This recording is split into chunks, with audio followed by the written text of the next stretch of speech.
अस्सलामुअलैकुम, कैसे हैं आप लोग। उम्मीद है सब स्टूडेंट्स ठीक होंगे। तो लास्ट लेक्चर में हमने किस चीज के बारे में बात की थी? लास्ट लेक्चर में हमने बात की थी एटॉमिक नंबर के बारे में, और साथ साथ में हमने बात की थी मास नंबर के बारे में। एक मिनट में चेक कर लूं कि विजिबल है कि नहीं। हाँ, बिल्कुल विजिबल है। आज हम बात करेंगे कि हम नंबर ऑफ न्यूट्रॉन्स को कैसे मालूम करेंगे, हम नंबर ऑफ प्रोटॉन्स को कैसे मालूम करेंगे, और साथ साथ में हम नंबर ऑफ इलेक्ट्रॉन्स को कैसे मालूम करेंगे। तो आज का जो हमारा टॉपिक है वो टोटली बेस करेगा the determination of neutron, determination of proton and electron in an atom. देखें, पहला हम हेडिंग दे देते हैं how to find number of neutrons. एक मिनट में चेक कर लूं कि विजिबल है कि नहीं। हाँ बिल्कुल, इट्स विजिबल।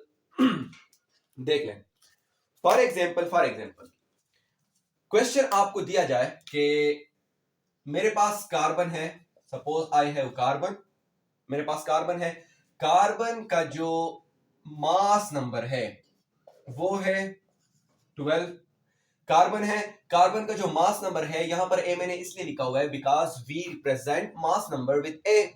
कितनी सिंपल सी बातें हैं, क्लियर हो रहा है कि नहीं। आगे देखें, उसके बाद मुझे दूसरा क्वेश्चन दिया जाए कि इसी कार्बन का जो Z है, Z मींस एटॉमिक नंबर, वो है 6। बताएं इस कार्बन में नंबर ऑफ न्यूट्रॉन्स कितने होंगे। कार्बन का मास नंबर दिया हुआ है जो कि है 12। उसके बाद उसका Z दिया हुआ है जो कि है एटॉमिक नंबर, वो है 6। उसके साथ हमने मालूम करना है कि इस कार्बन में नंबर ऑफ न्यूट्रॉन कितने हैं। एक मिनट में चेक कर लूं कि विजिबल है कि नहीं। अच्छा, यहां पर विजिबल है, देख लें। तो बहुत ही सिंपल सा मेथड है। अगर आप लोगों को याद हो, हमने एक फार्मूला पढ़ा था कि मास नंबर इक्वल होता है नंबर ऑफ प्रोटॉन के प्लस नंबर ऑफ न्यूट्रॉन के। अगर आपको ये फार्मूला याद हो, क्लियर हो रहा है कि नहीं। तो जरा यहां पर देख लें, इस फार्मूले को मैं ऐसे लिख सकता हूं कि नहीं। देख लें कि A is equal to number of proton plus number of neutron. यहां पर देखें, यहां पर जो नंबर ऑफ प्रोटॉन का जिक्र किया गया है, देखें हम एटॉमिक नंबर को कैसे डिफाइन किया करते थे। हम वहां पर बोलते थे कि द नंबर ऑफ प्रोटॉन्स, हम ऐसे बोलते थे कि नहीं। देख लें, the number of proton is basically atomic number. तो क्या मैं इस नंबर ऑफ प्रोटॉन की जगह Z लिख सकता हूं, Z plus number of neutron. गलत तो नहीं होगा? नहीं, बिल्कुल गलत नहीं होगा। वैल्यू पुट कर लें, वैल्यू हो जाएगी, ए आपको दी गई है कितनी, 12, Z आपको दिया गया है 6, प्लस मुझे मालूम क्या करना है, नंबर ऑफ न्यूट्रॉन। क्लियर हो रहा है कि नहीं। थोड़ा आगे चल देते हैं। तो हमने वैल्यू पुट कर ली, हम ये नीचे विजिबल नहीं है, मैं फिर से ऊपर लिखता हूं। ए हमें दी हुई है 12, उसके साथ हमें Z की वैल्यू दी गई है 6, और हमें मालूम करना है नंबर ऑफ न्यूट्रॉन को। अगर ये 6 की वैल्यू यहां पर प्लस हो रही है, अगर मैं इक्वलिटी के इस तरफ इसको क्या करूं, ट्रांसफर कर लूं, तो क्या हो जाएगी, सब्सट्रैक्ट हो जाएगी। 12 minus 6 is equal to number of neutron, is equal to number of neutron. तो इससे जवाब क्या आ जाएगा, 12 minus 6 is equal to number of neutron. तो नंबर ऑफ न्यूट्रॉन कितने हो जाएंगे, नंबर ऑफ न्यूट्रॉन हो जाएंगे 6, नंबर ऑफ न्यूट्रॉन हो जाएंगे 6। क्लियर हुआ कि नहीं, बहुत ही इजी है। देखें,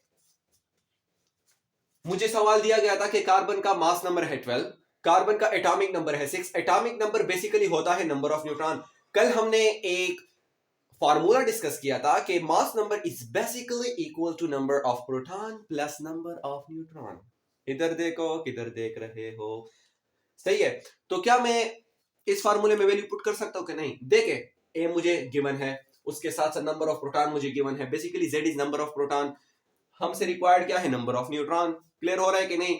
तो मैंने इस फार्मूले को थोड़ा क्या कर लिया, चेंज कर लिया। मुझे अगर नंबर ऑफ न्यूट्रॉन चाहिए तो यहाँ पर अगर नंबर ऑफ प्रोटॉन प्लस हो रहे हैं यानी ऐड हो रहे हैं, अगर मैं इक्वलिटी के इस साइड पर इस नंबर ऑफ प्रोटॉन को लेकर आऊं तो ये प्लस से कन्वर्ट हो जाएगा माइनस में। तो फार्मूला कैसे हो जाएगा कि नंबर ऑफ न्यूट्रॉन, फार्मूला ऐसे हो जाएगा कि number of neutron is equal to A minus Z।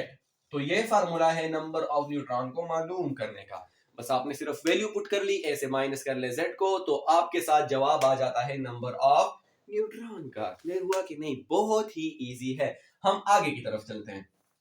अब देखें, ये तो हो गया नंबर ऑफ न्यूट्रॉन मालूम करने का तरीका। देखें, मैं एक एक मिसाल इसलिए कर रहा हूं कि आपने भी थोड़ी प्रैक्टिस करनी है, क्योंकि स्टडी ऐसे नहीं होती कि सिर्फ टीचर आप लोगों के लिए करता रहे और आप लोग मेहनत नहीं किया करें। सही है?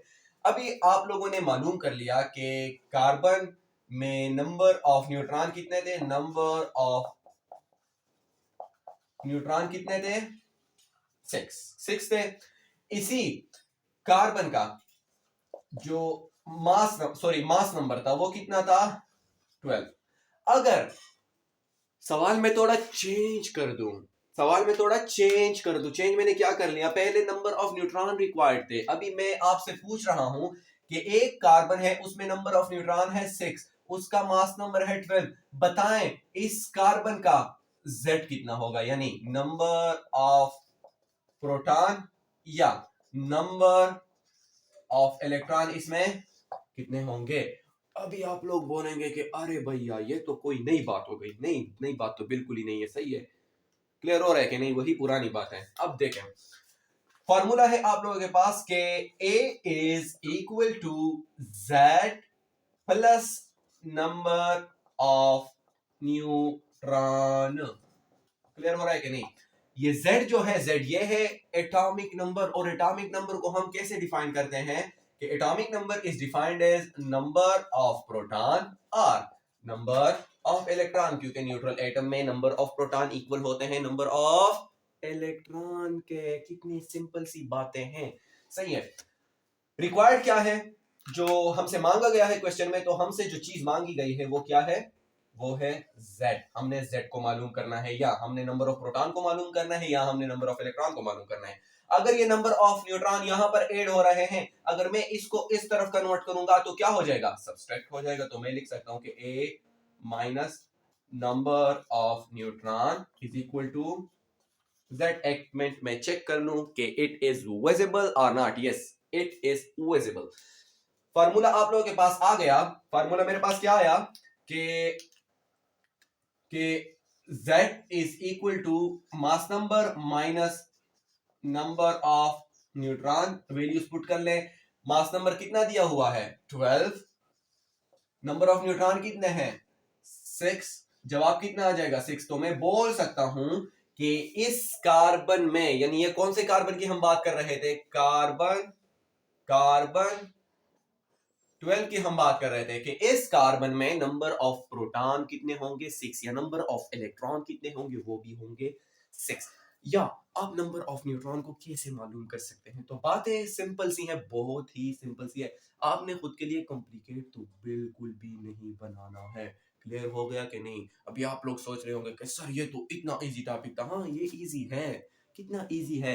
इस टॉपिक को सीखने के लिए आपको सिर्फ ये चीज आनी चाहिए कि A इक्वल होता है, यानी मास नंबर इक्वल होता है नंबर ऑफ प्रोटॉन, या नंबर ऑफ प्रोटॉन को मैं Z भी बोल सकता हूं, या मैं इसको नंबर ऑफ इलेक्ट्रॉन भी बोल सकता हूं, जमा नंबर ऑफ न्यूट्रॉन। जरा मेरे साथ दोहराएं, सब कुछ छोड़ दे, जरा मेरे साथ ये फार्मूला दोहराएं कि मास नंबर, दोहराएं mass number is equal to number of proton, और नंबर ऑफ प्रोटॉन क्या होता है, Z, यानी एटॉमिक नंबर, या number of electron plus plus plus number of neutron. अगर आपको ये फार्मूला आता है तो आपको नंबर ऑफ न्यूट्रॉन मालूम करने भी आते हैं, नंबर ऑफ प्रोटॉन मालूम करने भी आते हैं, और नंबर ऑफ इलेक्ट्रॉन मालूम करने भी आते हैं।